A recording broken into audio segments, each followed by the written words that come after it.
প্রিয় শিক্ষার্থী বন্ধুরা, আসসালামু আলাইকুম। ওয়ান সলিউশন পয়েন্টের পক্ষ থেকে সকলকে জানাই স্বাগতম।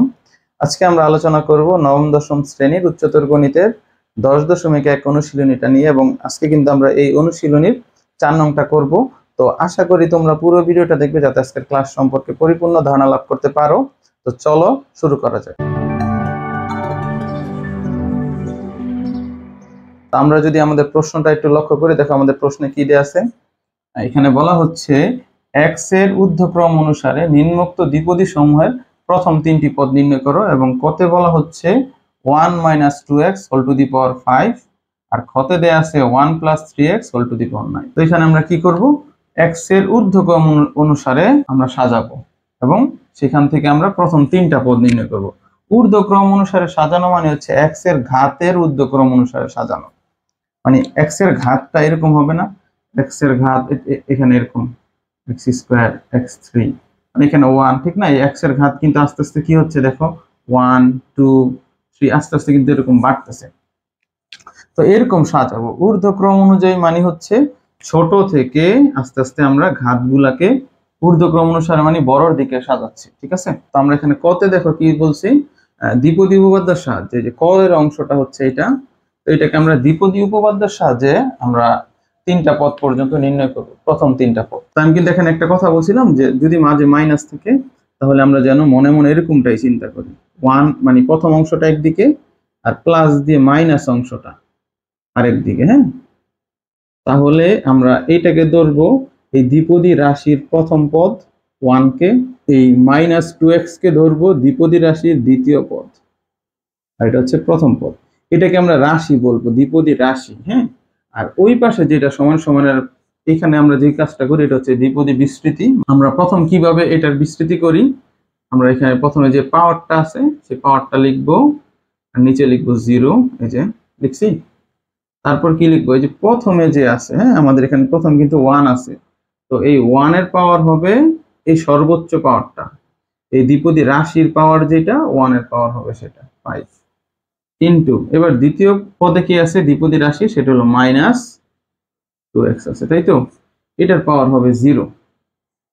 নিয়ম এটা তোমরা জানো, প্লাস দিয়ে এরপর কি লিখবো, তারপর লিখবো 5 1, তারপর লিখবো 1 এর পাওয়ার, এখান থেকে 1 কমে যাবে, অর্থাৎ 1 এর পাওয়ার হবে 4, আর -2x এর পাওয়ার হবে 1, প্লাস এর পরের পদটা, হ্যাঁ এখানে 5 1 হচ্ছে, এখানে 5 2 হবে, আর 1 এর পাওয়ার হবে 3, আর -2x এর পাওয়ার হবে 2, প্লাস ডট ডট ডট, এইভাবে চলতে থাকবে, ঠিক আছে? তো এই যে 1টা আছে, 1 এর পাওয়ার কিন্তু প্রথমে ছিল সর্বোচ্চ, তারপর মানে সর্বোচ্চ মানে বিস্তৃতির পাওয়ার সমান, তারপর এক এক করে কমতে থাকবে, আর এই যে দ্বিতীয় অংশ যে আছে সেটার পাওয়ার আস্তে আস্তে বাড়তে থাকবে, যে 0 1 2 এরকম। তো এখানে কিন্তু আমরা ঊর্ধ্বক্রম অনুযায়ী সাজাইছি। কিভাবে দেখো, এখানে x এর পাওয়ার আছে 0, এখানে x এর পাওয়ার আছে 1, এখানে x এর পাওয়ার আছে 2, অর্থাৎ 0 থেকে 1 2 3 এরকম পাওয়ার বাড়তেছে, অর্থাৎ আমরা কিন্তু ঊর্ধ্বক্রম অনুযায়ী লিখছি, ঠিক আছে? তো এখন শুধু এটাকে আমরা ক্যালকুলেশন করার পালা।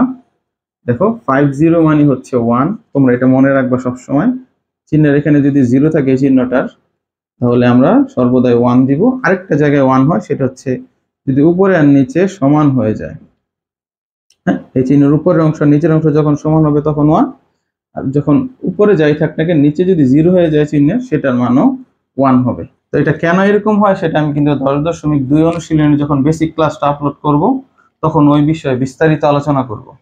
যাই হোক, দেখো এখানে তো লিখলাম এই যে 1, এই যে 50 মানে হচ্ছে 1, আর কোন 1 এর পাওয়ার যাই দিই না কেন সেটা 1 হবে, কিন্তু কোনো কিছুর পাওয়ার 0 মানেও 1, এরপর দিব প্লাস, এখন 5 1 আছে, তো এটাকে আমরা কিভাবে লিখি, প্রথমে একটা দাগ দিব, নিচে 1 মানে উপরে একটা সংখ্যা, একটাই সংখ্যা হবে উপরে, সেই সংখ্যাটা হচ্ছে 5, মানে এখানে যা থাকবে তাই, আর 1 থাকা মানেও নিচে একটা সংখ্যাই হবে, সেটা হচ্ছে 1, ঠিক আছে? আর 1 এর পাওয়ার 4 মানে 1, আর এটার পাওয়ার 1 মানে এই সংখ্যাটাই -2x, পাওয়ারটা বিজোড় দেখে চিহ্ন কিন্তু এখানে মাইনাস রয়ে গেছে, ঠিক আছে? তারপর এখানে প্লাস দিলাম, এরপর 5 2, এখানে 2 আছে, তার মানে এখানে 2 থাকা মানে উপরে আমি দুইটা সংখ্যা লিখবো, একটা লিখবো যা আছে সেটা 5, ইন্টু তার চেয়ে 1 কমায় আর একটা সংখ্যা লিখবো অর্থাৎ 4। আর নিচে 2 আছে মানে নিচে হবে দুইটা সংখ্যা এবং সেটা শুরু হবে 1 থেকে, 1 ইন্টু 2। এবং এই সংখ্যাটা এখানে যত থাকবে তত ঘর পর্যন্ত গুণ করে করে লিখতে হবে নিচেরটার মধ্যে, হ্যাঁ, মানে এই যে ভগ্নাংশের নিচে। আর 1 এর পাওয়ার 3 মানে 1। আর এই যে -2x হোল স্কয়ার, এটা তো পাওয়ার জোর, জোর হওয়ার কারণে চিহ্নটা প্লাস হয়ে যাবে, হ্যাঁ। আর এই 2 এর উপর স্কয়ার করলে কত হয়, 4 হবে। আর এই স্কয়ারটা যখন x এর উপর পড়বে তখন হবে x স্কয়ার। তারপর প্লাস এই যে ডট ডট ডট দিয়ে গেলাম। এখন আমাদের কাজ হচ্ছে কি, এই যে 1 1 1 এটা গুণ করলে হয় 1। এখন এখানে a minus a plus a minus হবে। এই 5 দিয়ে যখন আমি এই 2 কে গুণ করব তাহলে হবে 10। আর এই x এর জায়গায় x থাকবে। এই যে দেখো এখানে হবে প্লাস, আর এখানে একটু কাটাকাটি করা যায়। 2 দিয়ে যখন 4 কে কাটবো তখন 2 হবে, 5 দুগুণে 10 আর 4 10 40, এখানে হ্যাঁ 40 x স্কয়ার। আচ্ছা, এখন দেখো আমার কিন্তু 3টা পদ হয়ে গেছে, কিন্তু আরো তো পদ আছে, সেই জন্য আমরা কিন্তু এখানে ডট ডট দিয়ে রাখবো, ঠিক আছে। তবে এখানে যদি আমরা চিহ্ন দিতে চাই, এখানে কিন্তু আগের মতো আমরা প্লাস আর দিব না। দেখো এখানে হচ্ছে প্লাস মাইনাস, প্লাস হিসাব অনুযায়ী এখানে কি আসবে, একটা মাইনাস আসবে। যদি চিহ্ন দিতেই হয় তাহলে মাইনাস দিব, না হলে ডট ডট দিব। আর এই জায়গায় আমি দেখো সবগুলার চিহ্ন প্লাস রাখছি, এখানেও প্লাস রাখছি, এখানেও প্লাস রাখছি, তাই আমি এখানেও প্লাস রাখছি, ঠিক আছে। কারণ এখন এটা চেঞ্জ করি নাই তো, এখন যখনই আমি এটা চেঞ্জ করছি এখন তো আমাদের সময় হয়ে গেছে চিহ্ন দেওয়ার, সেটা কিন্তু দিতে হবে এখানে। তো এই তো, এটা হচ্ছে আমাদের কয়ের অ্যান্সার।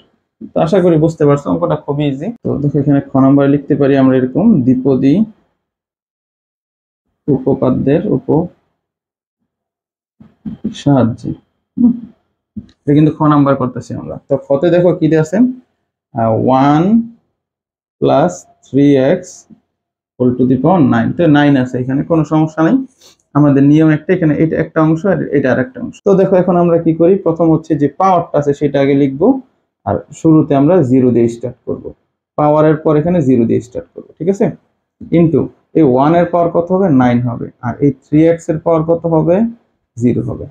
এই প্রথমটার পাওয়ার আস্তে আস্তে কমতে থাকবে আর দ্বিতীয়টার পাওয়ার 0 থেকে আস্তে আস্তে বাড়তে থাকবে, সিস্টেম এটাই। প্লাস 9 0, এখানে হবে 9 1, এটা জানো। আর 1 এর পাওয়ার কত হবে, এবার 1 এর পাওয়ার আগে ছিল 9, এখন হবে 8। আর এই 3x এর পাওয়ার হবে 1, ঠিক আছে। প্লাস এরপর কি 9 2 লিখলাম। এরপর 1 এর পাওয়ার হবে 7 আর এই 3x এর পাওয়ার হবে 2, প্লাস ডট ডট ডট, এই যে চলতে থাকবে, ঠিক আছে। তো এটা আশা করি এটা বুঝতে পারছো, উপরেরটা এটা তো সেম নিয়ম। এখন শুধু আমরা এটাকে ভাঙবো।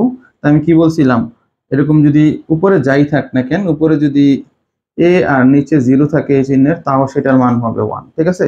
এখানে যেহেতু 9 0 আছে, তাহলে সেটার মান কত হবে, 1 হবে। আর 1 এর পাওয়ার 9 মানে 1, আর কোনো কিছুর পাওয়ার 0 মানেও 1। প্লাস এখন আমরা 9 1, নিচে 1 থাকলে এরকম, নিচে যদি চিহ্নের নিচে 1 থাকে তাহলে আমরা এখানে একটা দাগ দিব। নিচে 1 থাকা মানে উপরে হবে একটা সংখ্যা, আর একটা সংখ্যা হবে যে এটাই 9, হ্যাঁ। আর নিচে 1 মানে নিচেও একটা সংখ্যাই হবে, সেটা হচ্ছে 1। আর 1 এর পাওয়ার 8 দিলে হয় 1, আর কোনো কিছুর পাওয়ার যদি 1 হয় ওইটাই থাকে, অর্থাৎ এখানে 3x হবে। প্লাস এখন 9 2 আছে, তাহলে একটা দাগ দেই। নিচে 2 থাকার কারণে উপরে দুইটা সংখ্যা হবে, অর্থাৎ এই 9 কে আমরা লিখবো একটা 9, একটা লিখবো তার চেয়ে 1 কম, অর্থাৎ 8। এটাকে গুণ করে লিখতে হবে। আর নিচে 2 থাকা মানে হচ্ছে নিচে দুইটা সংখ্যা, এবং সেই সংখ্যাটা স্টার্ট হবে 1 থেকে, গুণ করে করে লিখবো, অর্থাৎ 1 থেকে 2 পর্যন্ত গুণ করে লিখবো, অর্থাৎ 1 ইন্টু 2, এই তো। তারপর 1 এর পাওয়ার 7 মানে হচ্ছে 1। আর এই যে অংশটা, এই অংশটার উপর স্কয়ার থাকা মানে কি, স্কয়ার থাকা মানে হচ্ছে 3 এর উপর স্কয়ার করলে হবে 9, আর এই x এর উপর স্কয়ার মানে হচ্ছে x স্কয়ার, প্লাস এই যে ডট ডট ডট শেষ। তাহলে 1 1 1 গুণ করলে হয় 1, প্লাস এই যে 9 দিয়ে যদি 3 কে গুণ করে তাহলে 3 9 27x, প্লাস এখন এই যে দেখো এই 2 দিয়ে যদি 8 কে কাটি তাহলে 4 দুগুণে 8, 9 9 81। আর এই 81 সাথে যদি আমি 4 গুণ করি তাহলে কত হয়, বলে 324 হবে। তোমরা একটু ক্যালকুলেটরে চেক করে দেখো, এটাই হবে 324 x স্কয়ার, এই তো, প্লাস ডট ডট ডট, এই তো হয়ে গেছে।